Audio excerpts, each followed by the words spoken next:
Buenas noches. Pasen, pasen.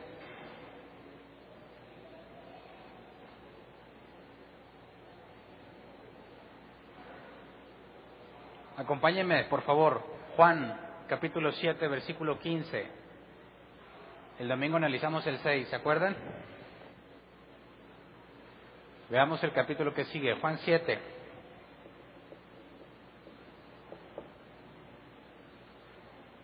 Dice, los judíos se admiraban y decían, ¿de dónde sacó tantos conocimientos sin haber estudiado? ¿De dónde sacó tanto conocimiento? Es una pregunta que quizás para nosotros, bajo nuestro contexto, no tiene tanta relevancia. Está bien, Jesús sabía muchas cosas, pero quizás se asombraban porque sabía mucho. Pero en el contexto de aquel tiempo, esta pregunta es crítica y fundamental. Esta pregunta tenía mucho que ver con la vida diaria de todos los judíos, tenía mucho que ver con el esquema que las autoridades judías habían implementado, y esta pregunta les llevaba a cuestionar la base fundamental de la creencia judía. Así que el tema se llama sin haber estudiado, y quisiera que empezáramos a adentrarnos en esta pregunta, porque es una pregunta que los judíos en general, en la fiesta de los tabernáculos, que tengo entendido que la fiesta de los tabernáculos es por estas fechas, así que trata de imaginarte este climita, aunque no está igual totalmente el clima de allá, no es como el de acá, pero trata de imaginártelo, que en estos tiempos Jesús sube la fiesta de los tabernáculos y se presenta esta situación. Los judíos le dicen, los judíos en general se admiraban y decían, no está hablando en específico de los fariseos ni de los saduceos, sino del judío en general. ¿Por qué esta pregunta? ¿De dónde sacó tanto conocimiento? Quisiera que viéramos un poco de la información que nos da la Biblia al respecto de las credenciales que se requerían para poder enseñar las cosas de Dios, para poder enseñar la palabra de Dios. Aquí cada quien pone una iglesia como quiera, ¿verdad? Y enseña lo que quiera. Lamentablemente, allá no. Allá necesitabas credenciales. Y la Biblia nos informa sobre este asunto. Y yo obtengo información principalmente de la vida de Pablo. Pablo mostraba sus credenciales. Primero Pablo decía que él era, según la interpretación de la ley, fariseo. O sea, su forma de interpretar la ley, mejor dicho, por su forma de interpretar la ley, él se identificaba con los fariseos. Obviamente está hablando antes de Jesús, ¿verdad? Leamos Hechos 23:6. Dice, Pablo, sabiendo que unos de ellos eran saduceos y los demás fariseos, exclamó en el consejo, hermanos, yo soy fariseo de pura cepa, me están juzgando porque he puesto mi esperanza en la resurrección de los muertos. Entonces, Pablo se dice de sí mismo que es fariseo, y Pablo nos da información sobre sus credenciales. Vamos a Hechos 22:3. Dice, yo soy judío, nacido en Tarso de Cilicia, pero criado en esta ciudad. Bajo la tutela de Gamaliel recibí instrucción cabal en la ley de nuestros antepasados y fui tan celoso de Dios como cualquiera de ustedes lo es hoy día. Así que Pablo nos dice que él fue instruido por Gamaliel. ¿Quién era Gamaliel? Vamos a Hechos 5:33 y 34. Dice, a los que oyeron esto se les subió la sangre a la cabeza y querían matarlos. Pero un fariseo llamado Gamaliel, maestro de la ley, muy respetado por todo el pueblo, se puso de pie en el consejo y mandó que hicieran salir por un momento a los apóstoles. Gamaliel formaba parte del Sanedrín y se nos dice que era muy respetado, maestro de la ley, muy respetado. Esto nos revela información acerca de Pablo. No era cualquier judío. ¿Quiénes crees que podrían ser instruidos a los pies de semejante hombre como Gamaliel?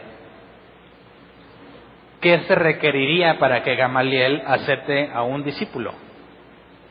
No dice que agarras a cualquiera, agarran a los mejores. Y Pablo, siendo instruido por Gamaliel, nos habla que Pablo era reconocido como alguien bueno, o sea, un aprendiz en su momento muy relevante. De hecho, Pablo dice que él aventajaba por mucho a sus contemporáneos. Así que Pablo, en ciertos momentos, hacía uso de sus credenciales para que los judíos aceptaran su testimonio. Pablo habla sobre Jesús.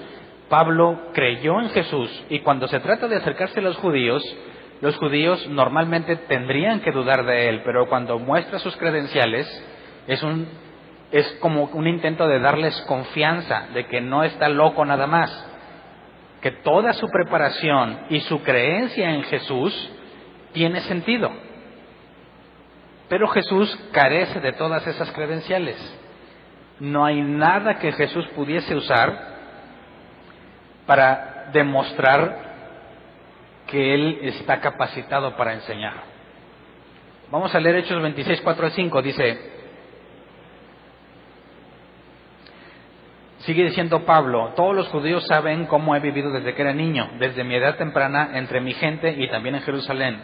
Ellos me conocen desde hace mucho tiempo y pueden atestiguar, si quieren, que viví como fariseo de acuerdo con la secta más estricta de nuestra religión.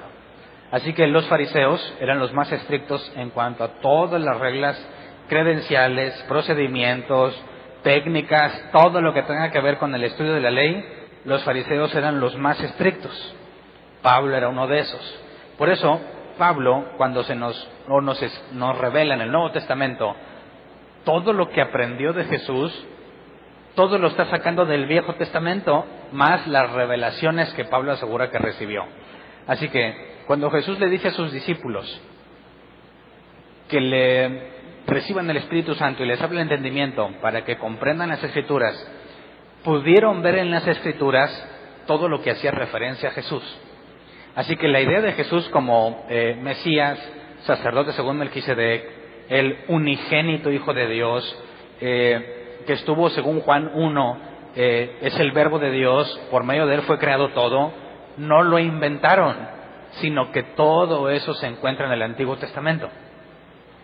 Más adelante vamos a ver lo que a mí me gustó mucho. Me puse a estudiar ese tema y estoy fascinado con la información que he encontrado, y se las voy a platicar más adelante, porque mucho tiempo, años, me pregunté ¿qué les habrá dicho Jesús cuando les explicó en las Escrituras todos los pasajes que hablaban de Él? Y cómo Jesús aseguraba que todo el Viejo Testamento había dado información suficiente para creer que Jesús era el Mesías. Y cuando me puse a investigar, he encontrado cosas muy, muy, muy interesantes en el Antiguo Testamento, cosas que Pablo usaba para hablar con los judíos, y realmente te hace tener una certeza más profunda en el Nuevo Testamento, entendiendo que no fue una revelación nueva, son cosas que ya estaban escritas.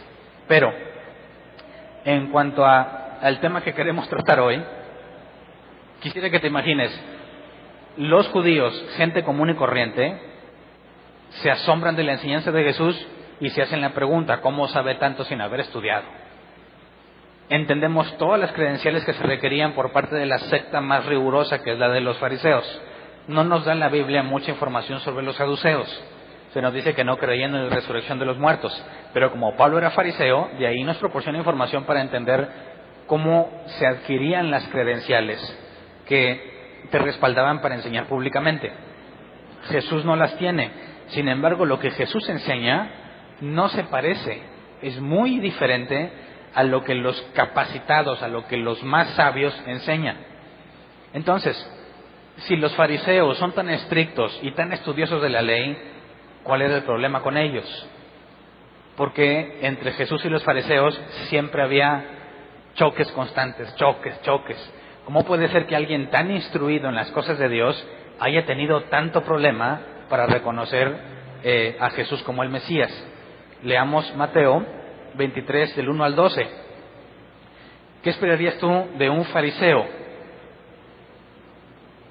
Dice el versículo 1: después de esto Jesús dijo a la gente y a sus discípulos: los maestros de la ley y los fariseos tienen la responsabilidad de interpretar a Moisés.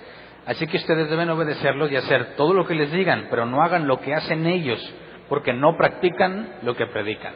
Pausa. Ahí está el problema con los fariseos.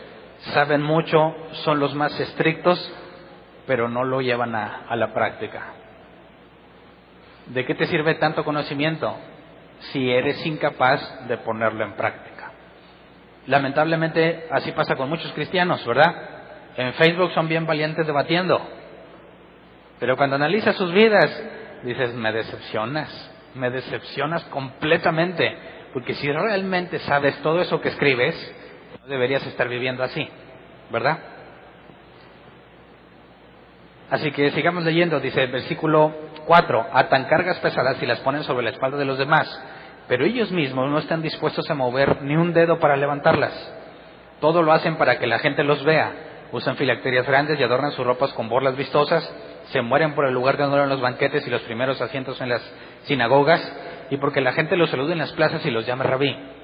Pero no permitan que a ustedes se les llame rabí, porque tienen un solo maestro y todos ustedes son hermanos. Y no llamen padre a nadie en la tierra, porque ustedes tienen un solo padre y él está en el cielo. Ni permitan que los llamen maestro, porque tienen un solo maestro, el Cristo. El más importante entre ustedes será siervo de los demás, porque el que a sí mismo se enaltece será humillado, y el que se humilla será enaltecido. Entonces, en este pasaje, Jesús hace o contrapone lo que debes de hacer contra lo que los fariseos hacen. Siendo los más estrictos y los más sabios, son incapaces de llevarlo a la práctica. Pero Jesús dice, a los que son comunes y corrientes, no como los fariseos, ustedes deben de comportarse de una manera humilde. No deben de tratar de exaltarse a sí mismos, sino de ver a todos como iguales, no importa qué tanto sepas. ¿Por qué? Porque los fariseos, a pesar de todo lo que saben, son incapaces de hacer lo que la ley pide, pero se comportan como si lo hicieran. ¿Me explico? Todo eso que saben, son incapaces de llevarlo a la práctica, pero lo disimulan en el exterior. En nuestros tiempos nadie se pone filacterias, ¿verdad? Y cosas de ese tipo, rollitos con partes de la escritura o cajitas con textos, no lo haces. Pero tenemos algo muy similar que se llama Facebook, ¿no? O redes sociales, donde pretendes aparentar muchas cosas que no eres. Y yo me encuentro con cada intelectual en Facebook, que luego ves, lamentablemente, no voy a decir nombres, pero los ves acá, no, que la escritura y y luego a fulano o a fulana le gusta apretaditas latinas. Dices, ¿qué onda? ¿Qué pasó?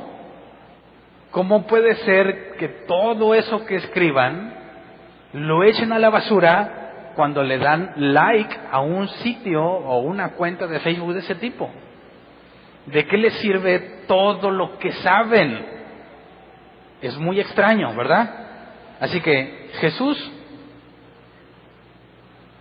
es confrontado por sus hermanos. Vamos a entrar al contexto para ir avanzando en el tema. Juan 7, del 1 al 5. Dice, algún tiempo después, Jesús andaba por Galilea. No tenía ningún interés en ir a Judea, porque allí los judíos buscaban la oportunidad para matarlo. Faltaba poco tiempo para la fiesta judía de los tabernáculos. Así que los hermanos de Jesús le dijeron, deberías salir de aquí e ir a Judea para que tus discípulos vean las obras que realizas. Porque nadie que quiera darse a conocer actúa en secreto. Ya que haces estas cosas, deja que el mundo te conozca. Pausa. ¿Qué buena onda los hermanos o qué mala onda con los hermanos? Porque el versículo 5 dice, lo cierto es que ni siquiera sus hermanos creían en él. Pero si no creen en él, ¿por qué le dijeron eso? Se acerca la fiesta de los tabernáculos. Dice, Jesús no tenía ningún interés en ir porque sabía que planeaban matarlo. Y sus hermanos dicen, aprovecha la fiesta, ve y haz esos milagros que tú haces para que todos en la fiesta te vean y sepan que tú eres el Mesías. Pero no creen en él. ¿Por qué se lo dicen? ¿No te parece extraño? ¿Por qué le están diciendo eso? ¿Y por qué Juan se toma el detalle de decir, lo cierto es que ni siquiera sus hermanos creen en él? Bueno, porque si analizas el contexto, cuando dice el versículo 1, algún tiempo después, ¿después de qué? Después de lo que sucedió en el capítulo 6 que analizamos el domingo, después de que la gran mayoría de sus discípulos lo abandonó. ¿Verdad? ¿Se acuerdan? Entonces, Jesús se quedó ¿con cuántos? Con los 12 nada más. Prácticamente todos los demás se le fueron, la multitud como de 5,000. Solo los hombres más las mujeres y niños que andaban ahí. Se le fueron. Llega la fiesta judía, sabe que todos los judíos van a ir allá. ¿Y qué le dicen los hermanos a Jesús? Deberías ir a recuperarlos. Ahí los pescas juntos, les haces algún milagro para que te crean, porque se te fueron. ¿Le están dando un consejo sabio o le están tirando carro? Ahora, si ellos creyeran que Jesús es el Mesías, ¿qué les hace pensar que necesita su consejo?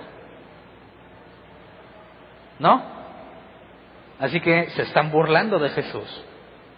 Están echándole en cara que ya no tiene discípulos, que todas las multitudes que lo seguían lo dejaron. ¿Me explico? Por eso Juan toma el detalle y pone: lo cierto es que ni siquiera sus hermanos creían en él. ¿Cómo responde Jesús? Versículo 6 dice: pero por eso Jesús les dijo: para ustedes cualquier tiempo es bueno, pero el tiempo mío aún no ha llegado. El mundo no tiene motivos para aborrecerlos. A mí, sin embargo, me aborrece porque yo testifico que sus obras son malas. Suban ustedes a la fiesta. Yo no voy todavía a esa fiesta porque mi tiempo aún no ha llegado. Dicho esto, se quedó en Galilea. Sin embargo, después de que sus hermanos se fueron a la fiesta, fue también él, no públicamente sino en secreto. Por eso las autoridades judías lo buscaban durante la fiesta y decían: ¿dónde se habrá metido? A mí me sale una pregunta: ¿Jesús echó mentiras? ¿Se echó una mentirilla blanca? ¿Qué les dijo a sus hermanos? Yo no voy porque mi hora no ha llegado. Se van, ¿y qué hace él? Y va en secreto. ¿Por qué? ¿No dijo que no? Dice: suban ustedes a la fiesta. Yo no voy todavía a esa fiesta porque mi tiempo no ha llegado. Se van ellos y él se va escondido. ¿Es una mentira? ¿No se contradijo? ¿Qué opinas? O si nos podemos echar mentiras blancas. Digo, porque no quería que lo mataran. Si les decía: sí voy a ir, peligro, le avisen a todos y lo maten. Así que mejor les dice: no, no voy, pero en realidad sí va, pero escondido. ¿Podemos nosotros hacer lo mismo? Oye, Hernán, ¿vas a ir a la iglesia? No voy a ir. Ah, bueno, nos vamos nosotros y yo me voy escondido. ¿No te parece contradictorio? ¿Qué está pasando entonces? Aquí algunos se defienden diciendo: bueno, es que Jesús era humano, ¿verdad? Y los humanos cometen errores. Bueno, pues el punto es que Jesús no es un humano como nosotros. Es humano, pero no como nosotros. Y si Jesús realmente se equivocó y echó una mentira, no sirve para el sacrificio que realizó como sumo sacerdote según Melquisedec, ofreciéndose a sí mismo como el cordero sin mancha, porque entonces aquí tendría una mancha, ¿verdad? Algo similar dicen algunos creyentes cuando Jesús dijo: no dijo Dios en el principio, varón y hembra se unirán y serán una sola carne, donde Jesús toma como literal lo que el Génesis dice, ¿verdad? Si tú piensas que el Génesis, los 6 días de la creación, no son literales, tienes un problema con Jesús cuando lo menciona como algo literal. Así que tienes dos opciones. ¿Crees que el universo fue creado en 6 días literales, o en 6 días y que cada día es como 1000 años y entonces pueden ser millones de años? Cuando hay quien dice, cristianos que dicen: no, tuvo que haber sido millones de años porque la ciencia lo dice, y le preguntas: pero Jesús lo ve como algo literal, ¿qué crees que contestan? Dicen: es que Jesús no era un científico. Los avances en la ciencia de aquel entonces no eran los de hoy, así que Jesús no podía saberlo. Y Jesús dijo la creencia popular. Pero eso no implicaría que Jesús no estuvo consciente de que dijo algo que la ciencia no avala. ¿No sería ese un defecto? ¿Tú qué opinas? Es exactamente el mismo caso en este asunto, pero yo quiero que te replantees. Si tú estuviste aquí el miércoles pasado cuando analizamos las bodas de Canaán, que Jesús le contesta a María, ¿qué tienes conmigo, mujer? ¿Se acuerdan que analizamos por qué contestó eso? ¿Quién se acuerda? ¿Qué pasaría si el Mesías recibe instrucciones de una persona que no es Dios? Exactamente la misma situación que Jesús en el desierto, cuando Satanás le da instrucciones y Jesús le rechaza, ¿verdad? Jesús rechazó las instrucciones de Satanás, Jesús rechazó la instrucción de María. ¿Qué está haciendo en este pasaje? Exactamente lo mismo, le dice a sus hermanos, sube. ¿Qué hubiese pasado o qué entenderías si Jesús dice, ¿sabes qué es buena idea? Y va. Si Jesús hizo eso, Jesús sería un mentiroso, porque vamos a ver más adelante que Jesús dice, yo solamente les he hablado y he hecho lo que el Padre me ha dicho. ¿Me explico? Si él hubiese hecho lo que sus hermanos, que a pesar de que se están burlando, si él le hubiera dicho, ándale, vamos para que hagas esto, y Jesús dice, bueno, vamos, tenemos un problema muy serio, porque Jesús no estaría siendo guiado solamente por el Espíritu Santo, sino que estaría siendo influenciado por sus hermanos, por María o por Satanás. Así que Jesús no les dijo que nunca iría, les dijo, ahorita no, váyanse ustedes. Y ya que se van ustedes, pasa el tiempo, entonces él, si lo que dijo es cierto, que solo hizo lo que el Padre le dijo, entonces Jesús no se movió hasta que el Padre le indicó. ¿Me entiendes? Cuando Satanás le dijo, tienes hambre, convierte las piedras en pan, Jesús hubiera dicho, ¿sabes qué es cierto? Bueno, no era guiado por el Espíritu Santo. Si Jesús hubiese dicho, cuando María le dice, oye, ayúdales, y Jesús dice, sí es cierto, déjame les echo la mano, queda en evidencia que no es movido solo por el Espíritu Santo. Si él hace caso a lo que sus hermanos le dicen, queda en evidencia de que no es movido solo por el Espíritu Santo. Por consecuencia no sería confiable como nuestro Salvador, porque alguien más puede influenciar las decisiones que el Mesías tome. Así que no podía ser, era imposible que les hiciera caso. Les dice, váyanse ustedes, todavía no ha llegado mi hora, a mí no me está diciendo nada Dios todavía. Por eso Juan dice al principio, él no quería subir a Judea porque planeaban matarlo. Mas sin embargo sube, no cuando sus hermanos le dijeron, sino que, según las palabras de Jesús, cuando el Espíritu Santo lo mueve a hacerlo. Así que no hay contradicción. Hubiese sido una contradicción si Jesús hubiera dicho, nunca iré a esa fiesta, y luego va. Pero él dijo, no ha llegado mi hora. Pero cuando llegara la hora, iría. Y cuando fue, es porque le llegó la hora. Así que todos esperaban que Jesús entrara públicamente, ¿verdad?, con sus discípulos, pero entra en secreto. Por eso dice el versículo 11, por eso las autoridades judías lo buscaban durante la fiesta y decían, ¿dónde se habrá metido? Luego, vamos a leer del 12 al 14. Dice, entre la multitud corrían muchos rumores acerca de él. Unos decían, es una buena persona. Otros alegaban, no, lo que pasa es que engaña a la gente. Sin embargo, por temor a los judíos, nadie hablaba de él abiertamente. Jesús esperó hasta la mitad de la fiesta para subir al templo y comenzó a enseñar. Así que, ¿le tenía miedo a los judíos o no? ¿Le tenía miedo a las autoridades? No. Se espera Jesús al momento en el que el Padre le indique qué hacer. Y cuando el Padre le indica qué hacer, va y se pone a enseñar, a pesar de que sabe que en cuanto lo vean, lo van a querer apresar para matarlo. Esto es prueba de que no les tenía miedo, sino que Jesús espera a ser movido hasta que el Padre le da la instrucción. Aunque pareciera que hay una buena oportunidad, como sus hermanos le decían, no se mueve a menos que el Padre le dé la instrucción. Entonces, se presenta en el templo y empieza a enseñar a todos públicamente. Versículo 15, que es el que leímos inicialmente.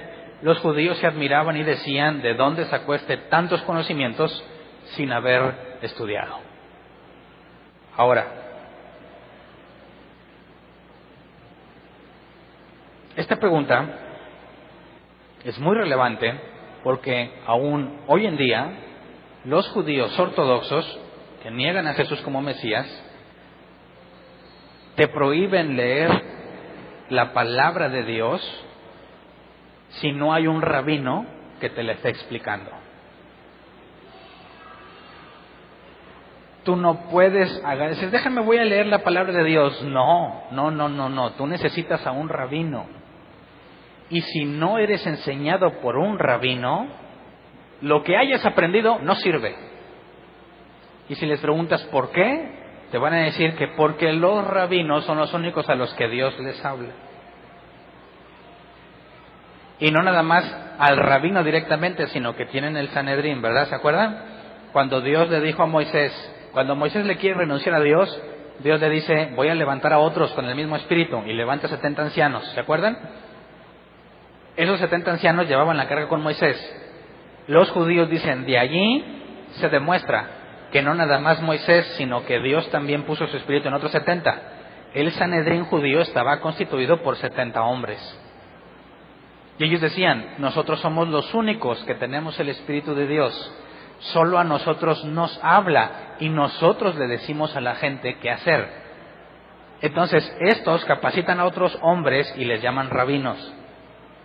Estos dicen, yo fui instruido, tengo la credencial, solo yo puedo enseñarles las cosas de Dios. Tú, mortal, común y corriente, nunca vas a ser iluminado por Dios a menos que seas enseñado por un rabino. Así que separa a Jesús, un hombre al que las autoridades no reconocen, que hablan mal de él y lo quieren matar, y se pone a enseñar de la palabra de Dios y enseña cosas muy profundas que dejaban callados a los fariseos y a los saduceos. ¿Cuál es la pregunta lógica? Si es cierto lo que los judíos dicen, que solamente un rabino, alguien con credenciales, te puede enseñar, ¿cómo le hizo Jesús? ¿De dónde sacó tanto conocimiento sin haber estudiado? No nomás no fue a la escuela, no fue al instituto, no. Si Jesús realmente me enseña la palabra de Dios, entonces todo lo que los judíos me han dicho es falso.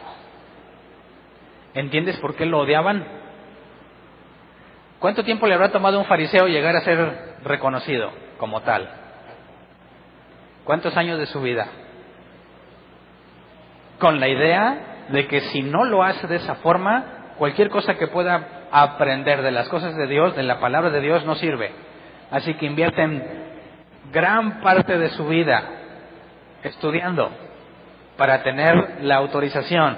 Y llega Jesús, que no hizo nada de lo que tú hiciste, y habla cosas más profundas que tú. ¿Te daría gusto o te daría coraje?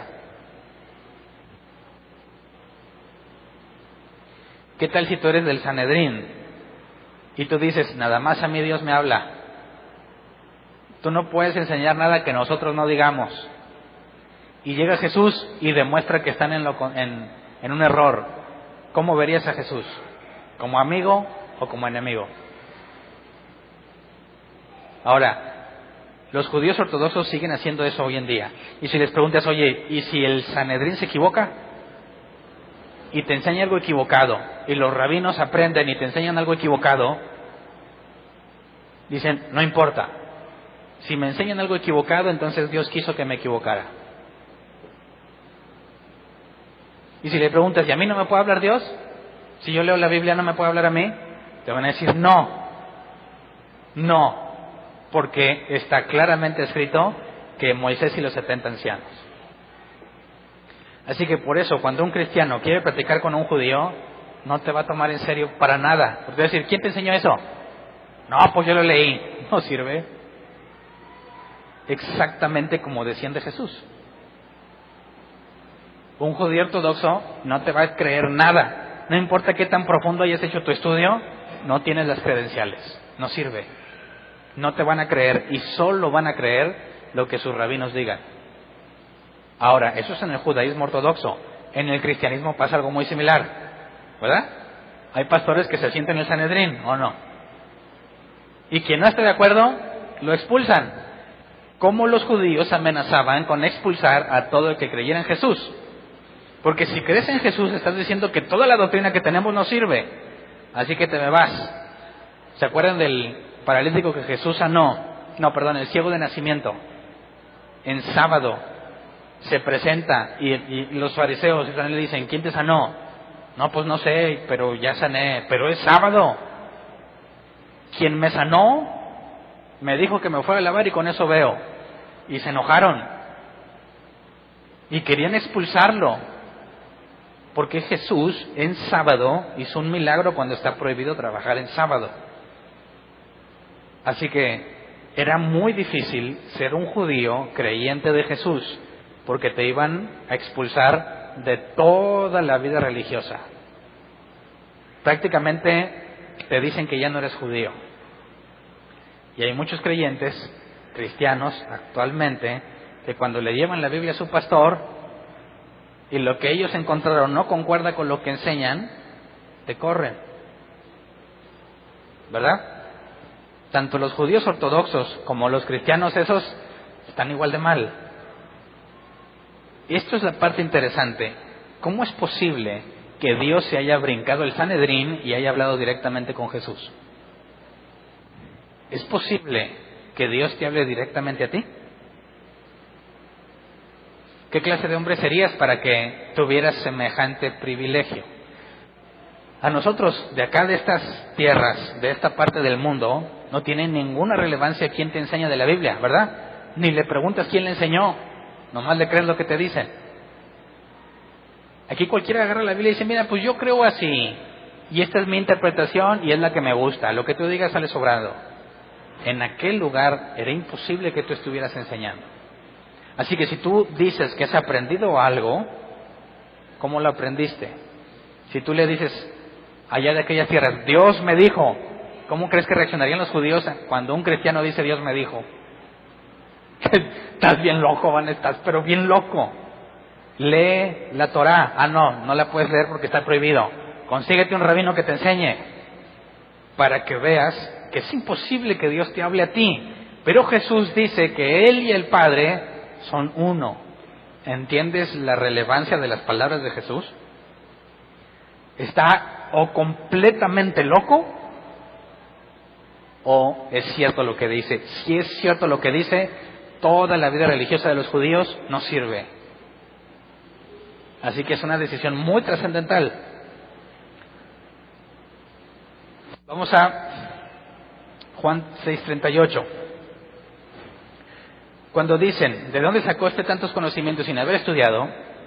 Jesús nos había dado cierta información como esta que leemos aquí. Dice, porque he bajado del cielo no para hacer mi voluntad, sino la del que me envió. Que dice que Él es hijo de hombre, pero bajó del cielo. Y que Dios le habla. ¿Está totalmente loco o tiene la razón? Si realmente bajó del cielo y hace la voluntad de Dios, entonces sería razonable que contra toda probabilidad, desde el punto de vista de un judío, Dios sí le habla directamente. Pero ¿qué esperarías de alguien a quien Dios le habla directamente? Si alguien te dice, Dios me habló, ¿le crees o no le crees? ¿Qué esperarías ver en una persona que habla con el ser creador de todo el universo? ¿Qué esperarías ver en una persona que habla con Él? Evidencias. Sería imposible que tú hables con el Creador y lleves una vida contraria a lo que el Creador pide, ¿verdad? Jesús cuestiona a los fariseos, sabes tanto de la ley, supuestamente nada más a ti Dios te habla, ¿y por qué no lo pones en práctica? Porque eres un hipócrita. ¿Por qué tu vida no refleja eso que aseguras? Así que Jesús hace un énfasis particular. Al árbol lo conoces por sus frutos. Porque ser cristiano no se trata de en qué crees, sino con quién convives. Ser cristiano es decir, yo camino con Jesús. ¿Caminas con Jesús? Según Santiago es, muéstrame tus obras para creerte. Porque sería completamente contradictorio que alguien dice, yo camino de la mano de Jesús y su vida no se parece al estándar que Jesús dice que debes de tener. Es imposible que vivas como el mundo vive y al mismo tiempo asegures que caminas de la mano de Jesús. Así que por eso Jesús siempre decía, no me creas a lo que te digo, crea las señales. Jesús podría estar loco y decir que Él viene del Padre, pero si hace las señales, ¿qué tan probable es que esté loco? Al contrario, son las señales las que testifican que lo que dice es cierto. Por eso decía, muéstrame tu fe por tus obras y yo te muestro mis obras para que veas que tengo fe. Yo no te puedo mostrar o no te puedo decir que tengo fe si no tengo obras que lo respalden, porque es la consecuencia de caminar con Dios. Pero si tú tratas de mostrar las obras para decir que tienes fe, no vale. Yo sé que suena muy similar, pero yo puedo demostrar que tengo fe por la forma en que vivo. Pero si yo quiero mostrar o hacer cosas buenas para demostrar que tengo fe, no sirve. Es una consecuencia natural. Si caminas con Dios, no puedes caminar igual que el mundo. Por eso, cristianos adúlteros, cristianos maldicientes, cristianos hipócritas, mentirosos, dices, oye, pues sí hay, y muchos, ¿verdad? Entonces, ¿caminan con Dios o no? Espérate, se pueden equivocar, pueden cometer errores, pero van a perseverar. Pero quien siempre es así, me das evidencia de que no eres cristiano. Una cosa es que te dé un toque algo y digas una de las de antes, a que siempre hables así, ¿verdad? Ahora estoy hablando de recién convertidos, ¿verdad? Si tú ya eres cristiano de tiempo y sales con eso, algo está muy mal. Pero alguien que está así, dice, no, ya camino en Dios y todo, y yo era bien maldiciento, y me pasa algo y digo, ay, perdóname, Señor. Eso es un error, es un tropiezo, necesitas controlarte. Pero que alguien que diga, ¿qué onda, cachaza? Y dices, ay, no, o sea, esas obras no son del Espíritu Santo, no se te escapó, no tropezaste, las dices y bien a gusto. Así que esa es evidencia de que no eres quien dices que eres. Es imposible que tengas años conociendo a Dios y hables de tal forma. Es imposible. Así cuando oigas a un cristiano maldiciente, está loco, se engaña a sí mismo. Jesús es claro en eso. Luego, Juan 8:28 dice, por esto Jesús añadió, me estoy yendo a otro capítulo donde Jesús da evidencia de quién es. Dice, cuando hayan levantado al Hijo del Hombre, sabrán ustedes que yo soy, y que no hago nada por mi propia cuenta, sino que hablo conforme a lo que el Padre me ha enseñado. Así que, ¿de dónde sacó tanto conocimiento? Jesús dice que el Padre le enseñó. Y si es verdad que el Padre le enseñó, entonces las obras que tendría que hacer serían congruentes con lo que el Padre le ha enseñado. Ahí se define el cristianismo. Eso es ser cristiano. Donde lo que yo he aprendido, lo vivo. Si nomás aprendes y no vives, falso. Si nomás vives y no aprendes, no eres. Son las dos cosas juntas. El Padre me enseña y lo aplico. Es un proceso gradual, ¿verdad? Pero tiene que haber congruencia. Por eso Jesús decía de los fariseos, hagan lo que dicen, pero no lo que ellos hacen, que son unos hipócritas. Y Jesús les dejó en claro que ellos ni siquiera contaban como hijos de Dios, sino como hijos del diablo, porque hacían las obras de su padre el diablo. Luego, Juan 8, el mismo capítulo, pero 23 al 26, dice, ustedes son de aquí abajo, continuó Jesús, yo soy de allá arriba. Ustedes son de este mundo, yo no soy de este mundo. Por eso les he dicho que morirán en sus pecados, pues si no creen que yo soy el que afirmo ser, en sus pecados morirán. Así que, ¿era Jesús humano o no? Él dice, ustedes son de aquí abajo, yo soy de allá arriba. Y se acuerdan que vimos el domingo pasado que decían, pero pues sabemos que María y José son su papá. Otro pasaje dice, sus hermanas están entre nosotros. ¿Cómo que vienes del cielo si sabemos de ti, de tu familia, sabemos dónde vives? Es que Jesús, por el nacimiento virginal, no es un ser humano natural. Tiene cuerpo humano, pero su esencia es divina. ¿Alguna vez te has preguntado por qué le llaman el unigénito Hijo de Dios? ¿Qué significa unigénito? ¿Es el único hijo?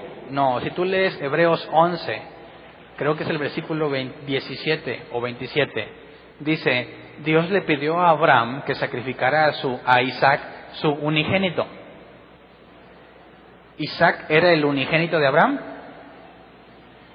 No, Isaac fue el segundo hijo y luego tuvo otros 7 más.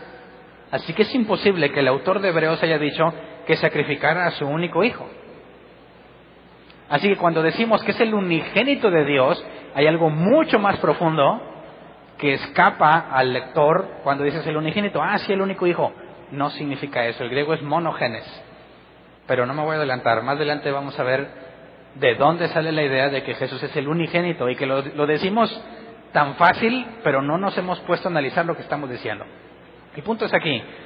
Ok, Jesús dice, yo vengo de arriba, me ves en forma humana, pero yo no soy de aquí. Yo vengo de ahí arriba y es mi Padre quien me enseña. Y si no crees en mí, vas a quedarte en tus pecados. Dice el versículo 25. ¿Quién eres tú?, le preguntaron. En primer lugar, ¿qué tengo que explicarles?, contestó Jesús. Son muchas las cosas que tengo que decir y juzgar de ustedes, pero el que me envió es veraz y lo que le he oído decir es lo mismo que le repito al mundo. Así que, fíjate, que a pesar de que él dice que es de arriba y que es uno con el Padre, que es igual al Padre, no dice lo que él quiere, sino lo que el Padre le dice. Jesús dijo, yo no hago lo que yo quiero, hago lo que el Padre me pide que haga. Y como el Padre habla conmigo, lo que le oigo decir es lo que les digo a ustedes. ¿Por qué? Si Él mismo es Dios, ¿por qué no dijo, ahí les va esta que se me ocurrió? Jesús no hizo nada por su propia cuenta. Así que, cuando Jesús habla que en el principio varón y hembra los creó en sentido literal, y dices, es que Jesús se equivocó porque no sabía de ciencia, tienes un error, un problema más grave, porque Jesús solo habló lo que el Padre le dijo, ¿verdad? Así que es imposible que Jesús, que no sabía de ciencia, pues dijo lo que él pensaba, porque no decía lo que él mismo pensaba, sino lo que el Padre le decía. Así que es posible que el Padre no sepa de ciencia. Por eso el Génesis, bíblicamente hablando, no lo puedes interpretar como millones y millones de años, porque el mismo Padre, a través de Jesús, nos da el sentido literal de la historia. Además, ¿por qué no puedes creer que en 6 días creó el universo, pero sí crees que Jesús nació de una virgen? ¿Cuál es la diferencia? ¿Me explico? Entonces, cuando leamos la Biblia, vayamos al sentido general, directo que tiene la Escritura, salvo en ciertas excepciones del lenguaje poético, ¿verdad? Cuando Jesús dijo, yo soy la puerta, Hernán, tú dijiste que literal, entonces Jesús era como una puerta. No, obviamente no, ¿verdad? Sí era la puerta, porque solamente por él entras a Dios, pero no era físicamente como una puerta. Pero bueno, entonces, Jesús dijo de sí mismo cosas que ningún otro ser humano en toda la historia de la tierra ha dicho. Los judíos tienen la difícil decisión de renunciar a todo lo que su vida religiosa hace, ser expulsados de la sinagoga, lo que sería el equivalente a lo que nuestros amigos católicos piensan si los excomulgan de la iglesia.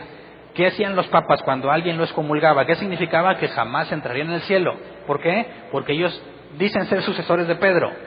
Y Jesús le dijo a Pedro que le daba las llaves, ¿verdad? Del reino, del cielo.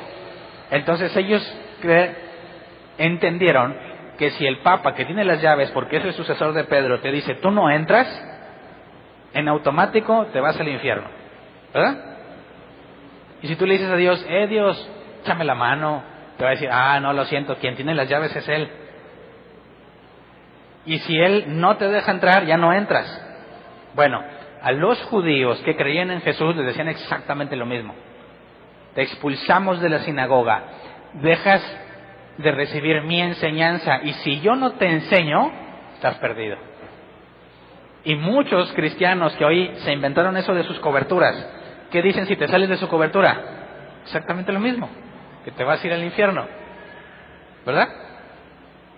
Entonces fíjate cómo su enseñanza está muy arraigada a lo que se entendía en la ley de Moisés, ¿verdad? Nosotros como cristianos, obviamente, Jesús hace un cambio drástico en la vida religiosa. Jesús lleva a Dios al alcance de todos, sin necesidad de un rabino. Dios mismo te puede enseñar, y eso es lo que hace el Espíritu Santo. Nos guía a toda verdad. Es la instrucción continua sobre lo que hacemos, pero si el Espíritu Santo te habla, muéstrame las obras que demuestren que realmente tienes una relación con el Espíritu Santo. Juan 7:32. Los fariseos oyeron a la multitud que murmuraba estas cosas acerca de él, y junto con los jefes de los sacerdotes mandaron unos guardias del templo para arrestarlo. Lo que era lógico que harían, ¿verdad? Ante las enseñanzas de Jesús y cómo les está confundiendo a toda la gente, arréstenlo. Los guardias van, escuchan a Jesús, y vamos a brincarnos al versículo 45 al 53, dice: los guardias del templo volvieron a los jefes de los sacerdotes y a los fariseos, quienes los interrogaron. ¿Se puede saber por qué no lo han traído? Nunca nadie ha hablado cosas como este hombre, declararon los guardias. Así que también ustedes se han dejado engañar, replicaron los fariseos. ¿Acaso ha creído en él alguno de los gobernantes o de los fariseos? No, pero esta gente que no sabe nada de la ley está bajo maldición. Nicodemo, que era uno de ellos y que antes había ido a ver a Jesús, les interpeló. Nicodemo también era fariseo. Dice: ¿acaso nuestra ley condena a un hombre sin antes escucharlo y averiguar lo que hace? ¿No eres tú también de Galilea? Protestaron. Investiga y verás que de Galilea no ha salido ningún profeta. Entonces todos se fueron a su casa. ¿Pero por qué no lo arrestaron? Los fariseos le dicen a los guardias: agárrenlo.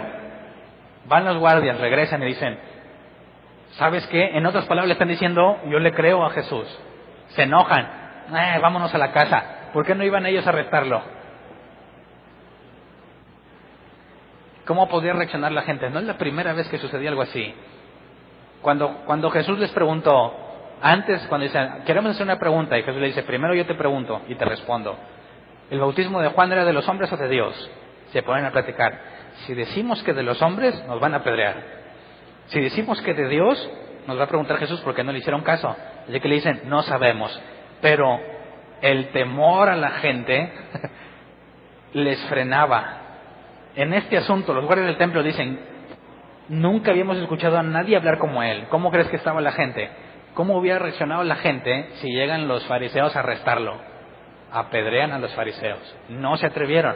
Pero Jesús asegura en otros pasajes que no lo arrestaban porque no había llegado su hora.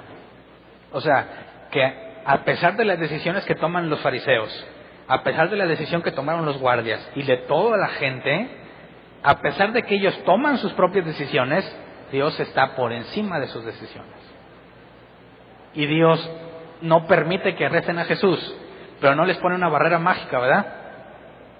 Como los ateos dicen, he visto muchos videos donde un ateo le dice a un cristiano: tu Dios te puede proteger del mal, y el cristiano, ¿qué le dice? Sí, soy hijo del rey. Hagamos una prueba sencilla. Yo te voy a dar una cachetada. Si realmente hay un Dios, Él va a impedir que te la dé. Tú no te debes de quitar ni poner las manos. Pero si te la doy, entonces no hay Dios. ¿Aceptas? ¿Aceptas? ¿Quién quiere hacer ese experimento hoy? Yo le doy la cachetada. ¿Tiene sentido tratar de demostrarlo así? Cuando Jesús dijo: no tentarás al Señor tu Dios, ¿a qué hace referencia? A que yo no puedo hacer exactamente lo mismo que los hermanos de Jesús con Dios. No puedo hacer lo mismo que María quiso hacer con Jesús. No puedo hacer lo mismo que Satanás quiso hacer con Jesús. Yo no puedo influenciar a Dios para que haga mi voluntad. Si aceptas el reto, ¿qué estás diciendo? A ver, Dios, ahora yo te pido que me muestres. Haz mi voluntad, que no me dé la cachetada. ¿Qué crees que va a hacer Dios? Cuando Jesús dice: no tientes al Señor tu Dios, es porque es imposible que tú lo puedas influenciar. Es imposible que Dios, que está en control de todo, diga, pausa, porque Hernán me pidió esto. ¿Qué clase de confianza podríamos tener en un Dios así, que es influenciado por la gente? No podríamos confiar en Él. Entonces, ¿por qué los cristianos piensan que orando lo van a convencer? No lo convence orando.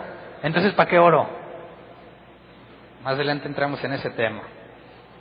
Porque es precisamente la raíz del problema. Tú no puedes influenciar a Dios. Dios no sería soberano, todopoderoso, si lo influencias. Así que no oras para convencerlo, definitivamente no. Para eso no es la oración. ¿Y la intercesión? Tampoco. Entonces, ¿para qué nos piden que intercedamos? ¿Para qué se nos pide que oremos? Más adelante entraremos en esos temas. Pero con respecto a la pregunta, fíjate, Jesús muestra que a pesar de quién es humilde porque no hace nada de su voluntad. No hace nada que a él le parezca correcto. No importa que le aconsejen y que parezca que es la mejor situación, no se mueve a menos que el Padre se lo indique. Y luego leamos Juan 20:21. Dice, la paz sea con ustedes, repitió Jesús. Como el Padre me envió a mí, así yo los envío a ustedes. Así que, ¿qué se supone que hace un cristiano? Exactamente lo mismo que hacía Jesús. Nosotros no decimos, yo bajé de allá, de arriba. No. Nosotros decimos, yo no soy ciudadano de este mundo. Mi ciudadanía está allá. Aún no se manifiesta lo que soy, pero tengo el Espíritu Santo como garantía de que voy a ser transformado en la imagen de Jesús, de que Él es mi hermano mayor, Él es el primogénito de la creación. Pero, a pesar de eso, yo no hago más que la voluntad de mi Padre. No digo lo que yo creo, sino lo que el Padre me ha enseñado. No hago lo que me parece correcto, sino lo que el Padre me indica. ¿Quién de nosotros puede decir fielmente eso como Jesús? No, pues está difícil. Pero estamos en proceso. Tiene que ser gradual. Tienes que avanzar en ese tema. Entonces, ¿qué opinas de un cristiano que se le dé de muy salsa? Mentiroso. ¿Estás en proceso todavía o eres un vil mentiroso? Jesús es el claro ejemplo, ¿no? Cuando un cristiano dice que yo pensé que eso era lo mejor, tenemos un problema, ¿no? ¿Qué supone que debes de hacer? Lo que el Padre te diga. Es que no me dijo nada, ¿y entonces qué hiciste? Pues lo hice, pero ¿te dijo que lo hicieron? No. ¿Por qué lo hiciste entonces? Ahora, no vais a decir, sonó el despertador, pero Dios no me dijo que me levantara, así que no me moví. Solamente cuando Él me lo indique. No te vayas al extremo. Estoy hablando de cómo tomas decisiones trascendentales en tu vida. ¿Me caso o no me caso? Yo creo que sí. Me parece buena idea, me gusta, lo amo. Esos no son criterios válidos. ¿Me salgo o no me salgo? ¿Me congrego aquí o no me congrego? ¿Hago esto o no lo hago? Son decisiones que si realmente tratamos de imitar a Jesús, ¿dónde está la respuesta que buscamos? En Dios. Y si realmente hablas con Dios, se tiene que ver. El problema es que las iglesias actuales no se fijan en eso, ¿verdad que no? Tenemos a hombres que aseguran que Dios habla con ellos, pero sus vidas no lo reflejan. Y los dejan que sigan hablando. Tenemos personas que dicen que son cristianos, pero sus vidas no lo reflejan. Y los dejan que sigan en la iglesia. ¿Es correcto o incorrecto? No puede haber eso. Entre el cristianismo no puede haber.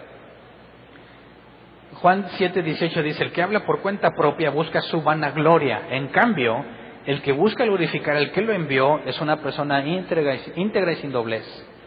Cualquier cristiano que trate de que lo vean, de que yo soy muy buen cristiano, de que yo hago las cosas bien, de que yo sí te puedo aconsejar, de que aquí conmigo encuentras respuesta, es vana gloria.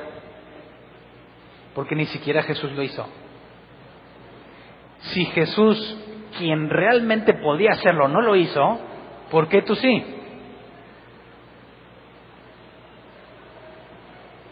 Es imposible.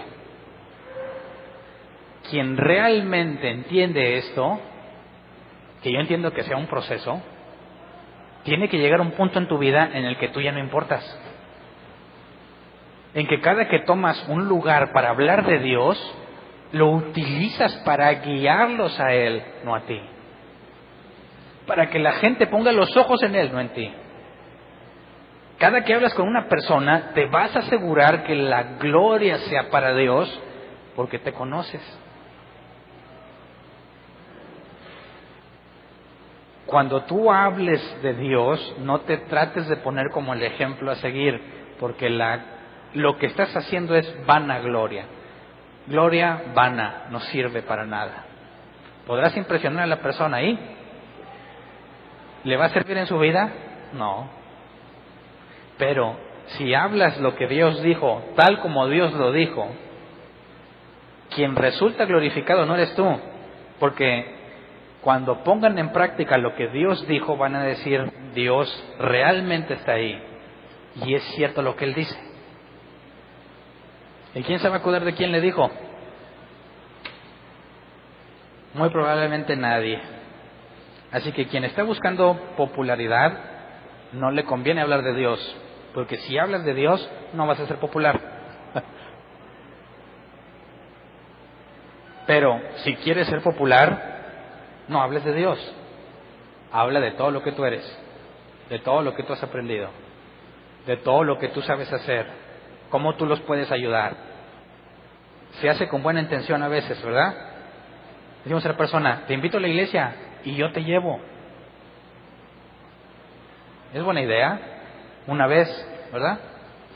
Y luego pues yo te llevo otra vez. Órale, qué chido. 3, 4, 5 veces. Y luego, oye, ¿sabes qué? No te puedo llevar. Ay, no, pues no voy a la iglesia. ¿Por qué estaban yendo a la iglesia? ¿Porque buscaban a Dios o porque tú los llevabas y los traías? Pero tú quedas como un buen cristiano, ¿verdad? ¿Ves qué tan fácil es caer en el error?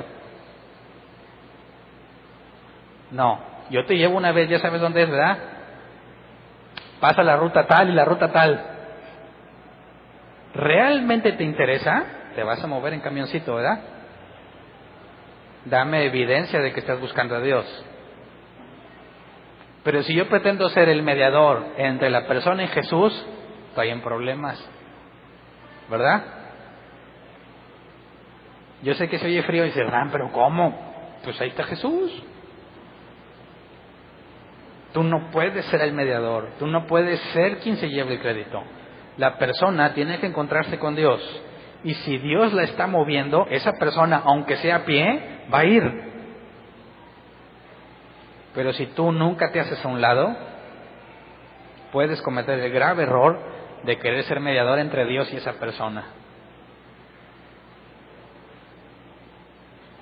Juan 14, 23, 24 dice, le contestó Jesús, el que me ama obedecerá mi palabra y mi Padre lo amará y haremos nuestra vivienda en él. El que no me ama no obedece mis palabras, pero estas palabras que ustedes oyen no son mías, sino del Padre que me envió. Así que la obediencia es un requisito indispensable para saber si alguien es de Dios o no. Y la obediencia no se demanda de forma perfecta, sí de forma gradual. Mientras más tiempo tienes de cristiano, debiste ser cada vez más obediente. Y Juan 15:5 dice, yo soy la vid y ustedes son las ramas, el que permanece en mí como yo en él dará mucho fruto. Separados de mí no pueden hacer ustedes nada. ¿Qué tal o qué pasa si no eres obediente? ¿Cómo se arregla eso? ¿Cómo le haces? Es que, pues sí, le echo muchas ganas, pero no puedo. Por más que lo intento, caigo y caigo y caigo. Jesús dice que el que permanece en mí dará mucho fruto. La palabra permanece o permanecer es el griego meno, que se traduce como aguantar, perseverar, esperar. ¿Qué está diciendo Jesús? Quien aquí está conmigo aguantando, perseverando y esperando, va a dar fruto. ¿Ves que es un proceso?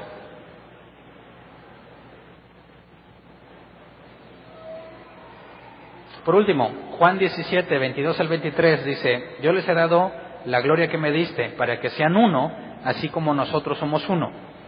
Yo en ellos y tú en mí.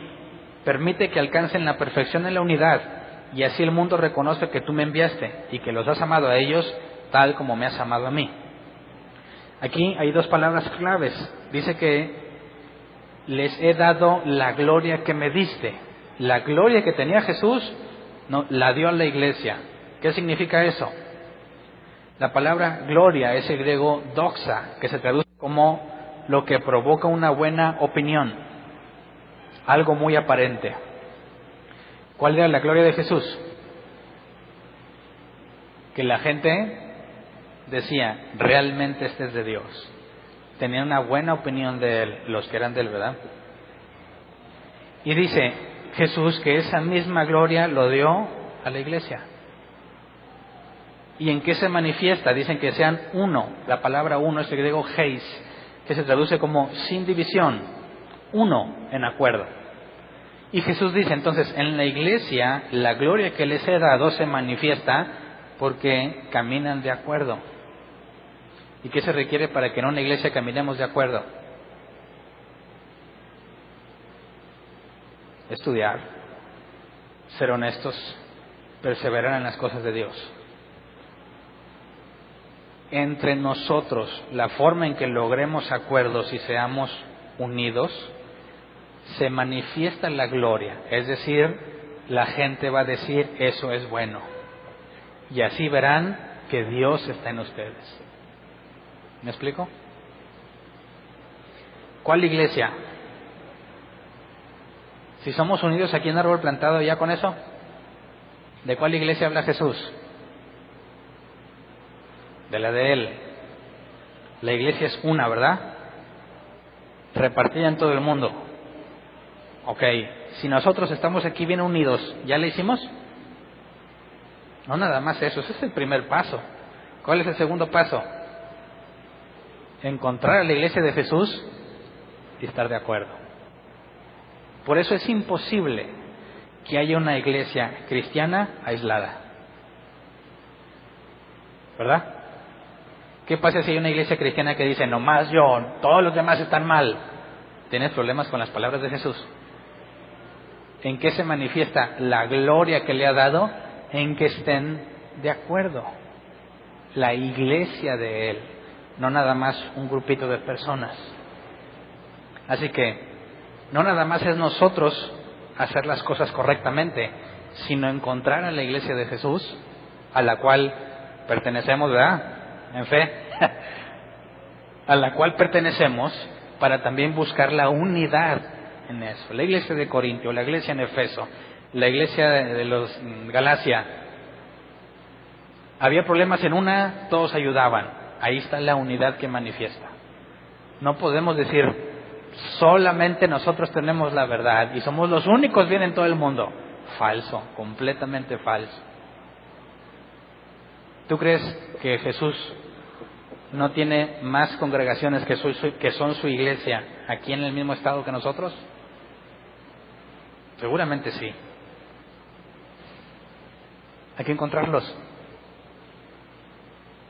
Pero no nos podemos enfocar en eso si ni siquiera nosotros estamos de acuerdo.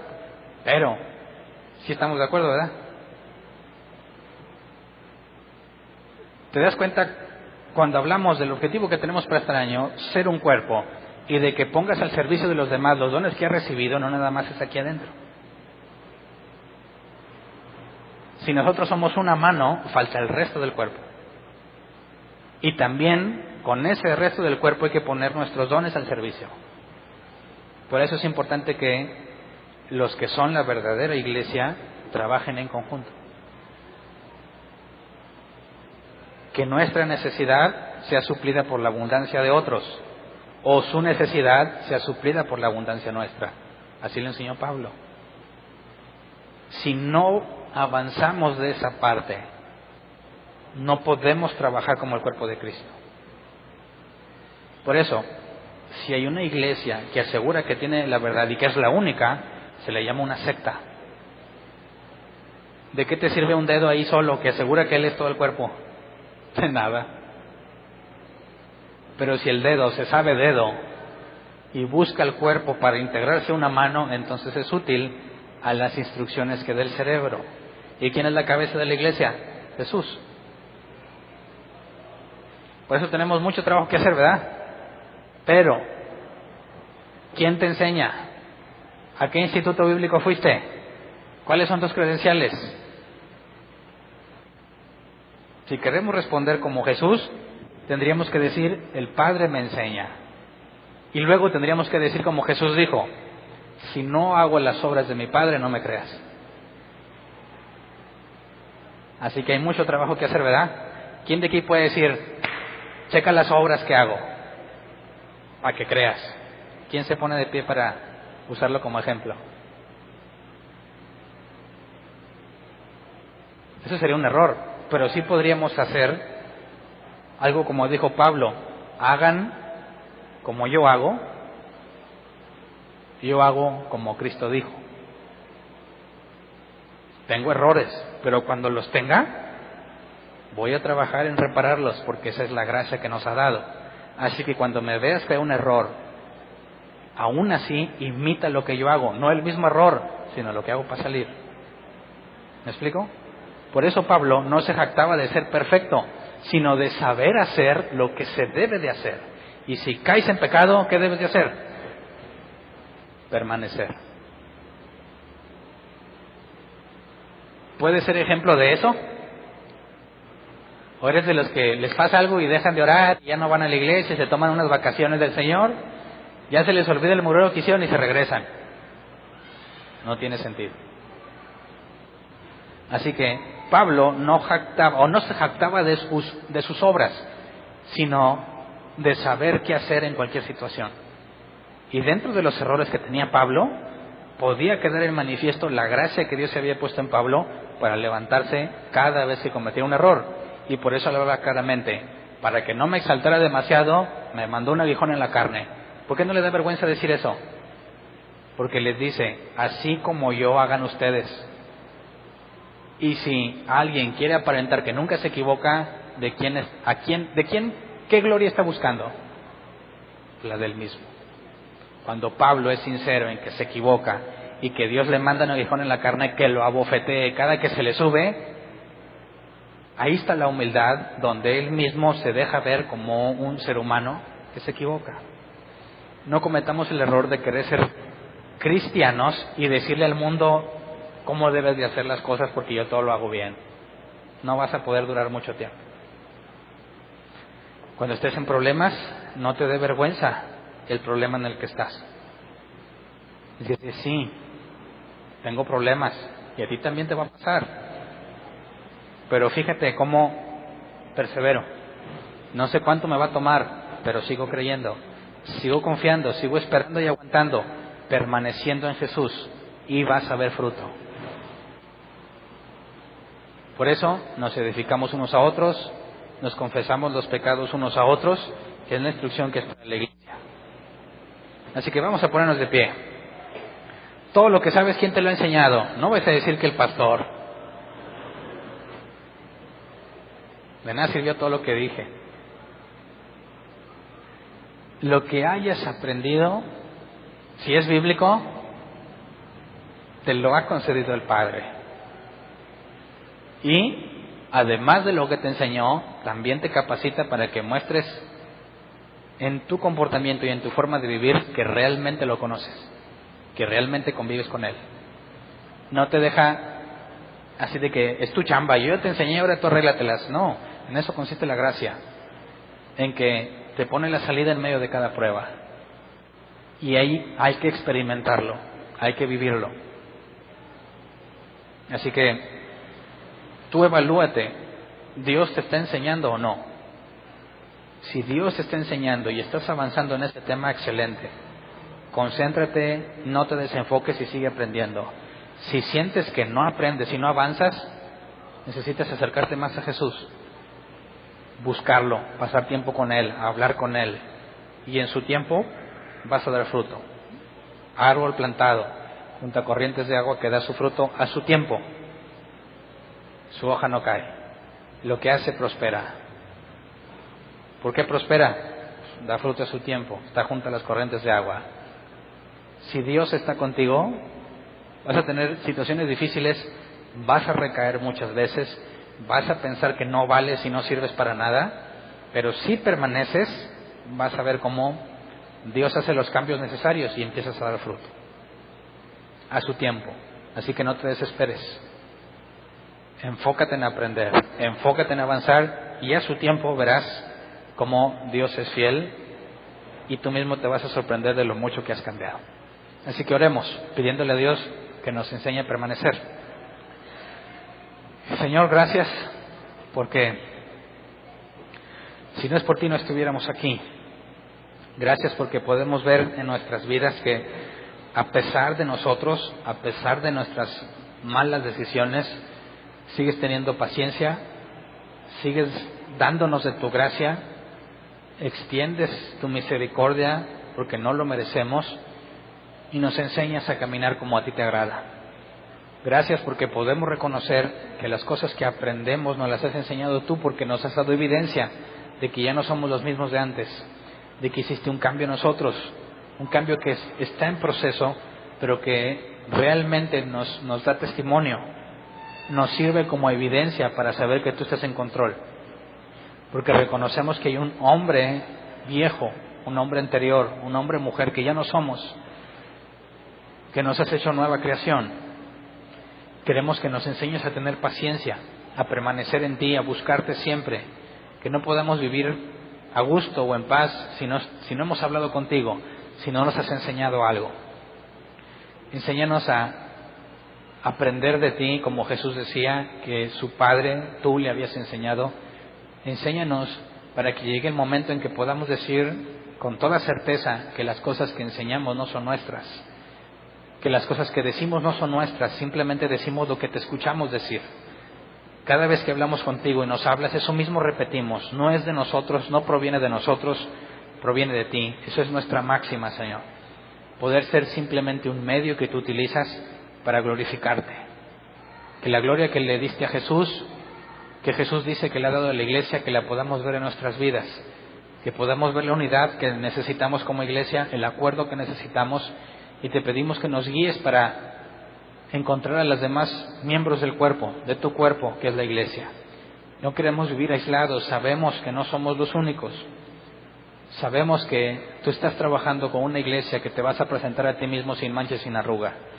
Queremos la evidencia de que somos tuyos, Señor. Queremos encontrar a otros con los que estás trabajando para seguir en conjunto tu enseñanza, para que pongamos a su servicio nuestros dones y a la vez ellos a nosotros, para que nuestra abundancia supla su necesidad y al revés, que también puedan suplir la de nosotros. Enséñanos a ser un miembro de tu cuerpo eficiente, tanto local como de forma global, lo cual es toda tu iglesia repartida en todo el mundo. Gracias porque tú nos guías, gracias porque podemos confiar en ti, gracias porque no te influencias por nadie, sino que tomas tus decisiones de forma independiente. Gracias porque no permites que te influenciemos. Gracias porque tú haces siempre lo mejor para nosotros. Gracias por todo lo que has hecho en nuestras vidas y por todo lo que harás. Amén.